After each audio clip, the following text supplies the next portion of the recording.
Ana ing Paseban Agung Bagan Las Kembak kabeh para kaya Sendana lan prajurit mung isine kepengin pajak ketimbangan babagan kamulyan lan kemakmuran kaula paling bakat mula bali marang nika kepriye kabar pawarta babagan kaula wiwit karang pratesan nganti tumuli tekaning raja paling bakaras keparmo ing rabi atur lepak nungun ing samodra praksa maturaken prayo kanjeng pitanggung mekah sopanyas kudari anjen kula nderek angken dadi penjenengan kalungkah kiraya pangayoman tingkat dipayane pamanggulo ing kalungkah menika boten angin jiwani kapite kok ing ora kalung saking dengan kok tidak wonten ing kitara sundal kemo boten wonten nami dibawa sopan blok ing kawan dalam sesama pun dengan Pati Soyoyoto ing sami rasa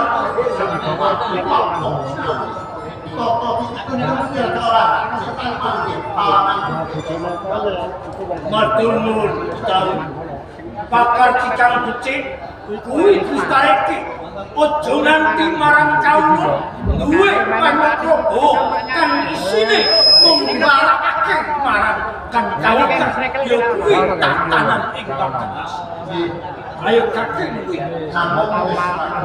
jagal lan jabut kan sira minangka pininding para prajurit ing Bangkalas anggon mlundak marang prajurit kepriye Kanjeng hati pati sadari kompromator dari sabut bermakam anggenipun kumulawentah sedaya prajurit makanan indah menika boten wonten kekiranganipun menawi panjenengan badhe saged sampun kula pitan boten badhe bagus yen kowe cukup marang jam-jamane Romo Sultan Suwardi Babah Batak Cibunikrat Manentepanitok Gomo Kalifatullah Amirul Mukminin Pangeran Palembang Sultan Demak Bintoro sebesar ojo nganti putra-putrane ngujiwake Romo dalam Sultan kanggo kapundhut ning Bapak Jagon kan sira nembani kewajibane jagon ojo nganti sira kepelanceng soko garis-garis tatanan pemerintahan Bangkalas ojo nganti kan sira ngujiwake marang panukaning program kepriye agung tunduk gemit ning Tampelan sing Kadipaten Bangkalas Keparang matur muni lebat urus anggenipun kula jagi-jagi wonten Kaprawatus Baganasi sarta sambot mangunjuan bagus menawi wonten pawangan pat kula jenengan badhe kesunggih ngaiban panjenengan panjenengan menika inggih sing oleh status bentengipun bagus yen ojo nganti tatanan pemerintahan Kadipaten Bangkalas kan disuwi marang Hadipati Sloyot kuwi nuhake marang kaula kang cingrangan kaula kang nandang bodho kaula kang ora duwe tatanan agung ojo nganti papan panbahan kuwi rusak ojo nganti papan pawiyatan kanggo golek ilmu kuwi hancur ojo nganti kaula pinandang kekurangan sandang panganan bale marang tiga taun yen wis kaya ngono kuwi ojo nganti tatanan Bangkalas ditujuake marang salah sajining nayaka kang ora duweni rasa tanggung jawab saboten Mereka sedaya aturipun jagat jembar, saksua dan pokok Kulo yang monggo kali ingkang Kadipaten Bila menawi wonten maturipun Kadipaten sinten to ing mboten namung panjenengan kula dalah sedaya para nayaka kula kelah sedaya para nayakan praja sarta kawula ing papan wonten ing Kadipaten Bila supaya ati kula menawi wonten ing dagang menika tentang kula badhe abdi kesanggupan untuk ibu miyaji wonten ing kabupaten Matur nuwun. Sapa kaya mulia?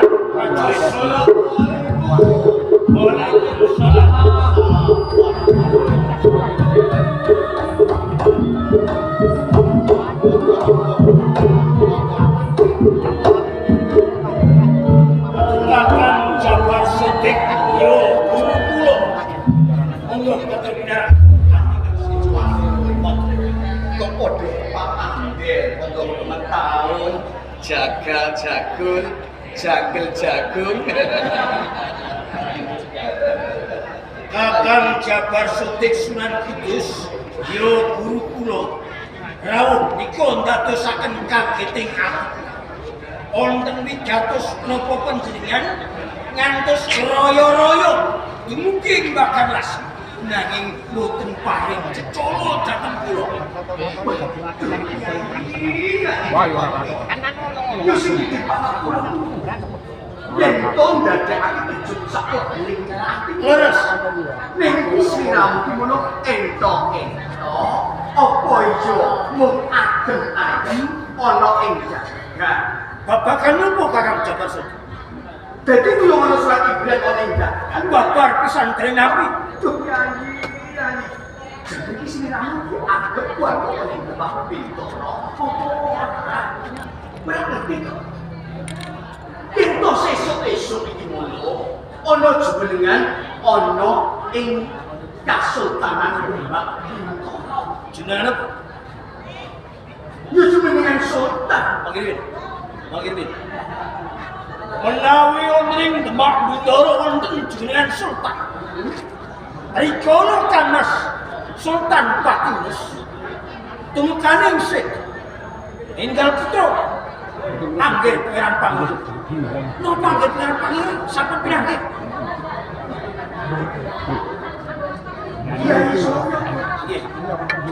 Kamangka Sultan Demak Bintoro sing nitoso di asta lan bapak patah panutup ana ing Kasultanan Demak yo aman. Terus. Sopo sing nglintir kali bawan ora ana yo putrane kan. Kalas Patinus. Terus. Kan duwe Kudune duwe mati. Sopo sing kaperlu yo mung Patinus. Nanti orang putrane Patinus ganti Ratu Yawa utawa Ganti itu